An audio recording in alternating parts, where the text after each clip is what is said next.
Today I want to recommend some books that you could read for the Red, White, and June readathon.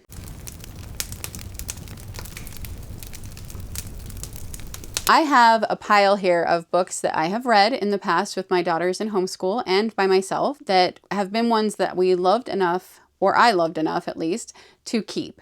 And they're ones that would work really well for the readathon. Probably not going to go through each prompt of what they would work for because I think it's self-evident, but I just wanted to share some of them. So one of them first that I'll mention, I don't have here with me.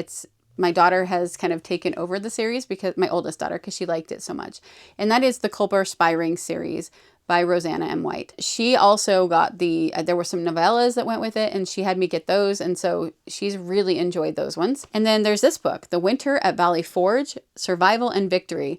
This is by James E. Knight. This is a very short children's nonfiction about that winter. I think it's a really important book. We also read The American Twins of the Revolution by Lucy Fitch Perkins. It's September of 1777. General Washington and his troops are encamped just north of Philadelphia. The war is not going well for the Continental Army. The British are closing in fast, and worst of all, there is no money to pay for the discouraged troops. Twins Sally and Roger are asked by their father, General Priestley, to help their mother hide a shipment of gold, which will be used to pay the American soldiers. This is a series where they have twins in different time periods, and we've read a few of them and enjoyed them well enough. I remember this one being the one that we liked the most. We also read Tolliver's Secret by Esther Wood Brady. This is a little girl that learns that her grandfather is a spy, a Patriot spy, and he's injured on the day of an important mission, so he passes it off to her. This one I have actually not read myself. This is Rush Revere and the Star-Spangled Banner. It's by Rush Limbaugh, Time Travel Adventures, but it comes highly recommended by my mom and a few of my friends. So we have it.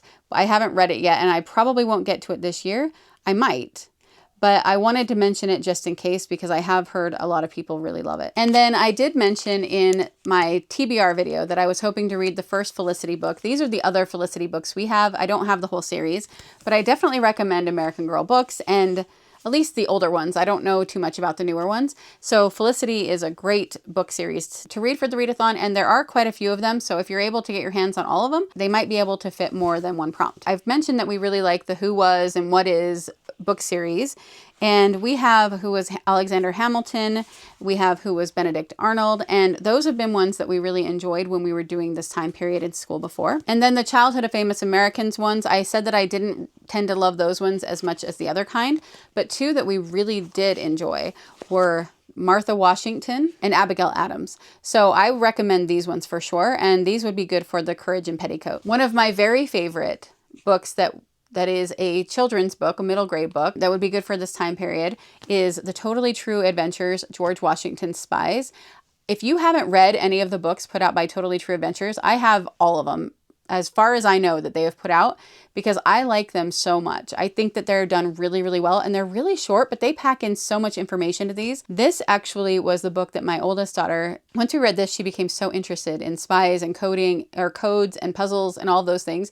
It really was the catalyst for a passion of hers. And I think this was actually the first time I ever heard about the Culper Spy Ring, I think. So I definitely recommend all of the Totally True Adventures. This one would be great for June. And then of course, the Timeless series is a book series that a lot of us here on BookTube talk about. And this is the very first in the series. And one of the time periods is in colonial Williamsburg. So this would be a great choice. I can't imagine that most people watching this don't know what the Timeless series is, but if you don't, they are books where there are people who live in two different time periods, and so they have to at some point choose which one they're going to stay in, and so you're getting the dual timeline, but it's one person instead of the traditional dual timeline where it's different people.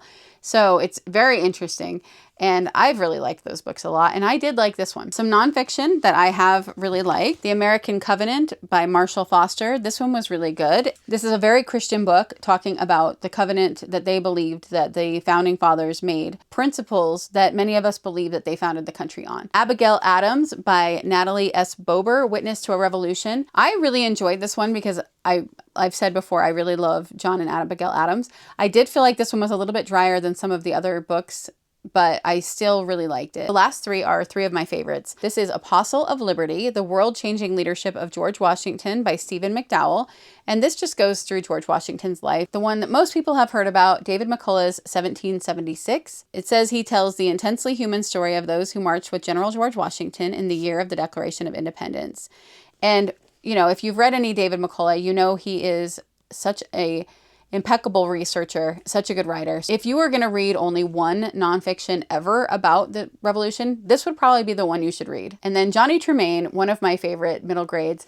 This is about Johnny Tremain, who is a young silversmith, apprentice. He's a young apprentice silversmith, and he gets caught up in the revolution. But those are a lot of the recommendations I have. I'm pretty certain I actually have more than that, but when I was looking at my shelves, those are the ones I could tell right off the bat. So I probably have some more throughout the house that I'm forgetting. If you have a recommendation I haven't talked about, put it in the comments so that we can all just have a lot of ideas of books to read.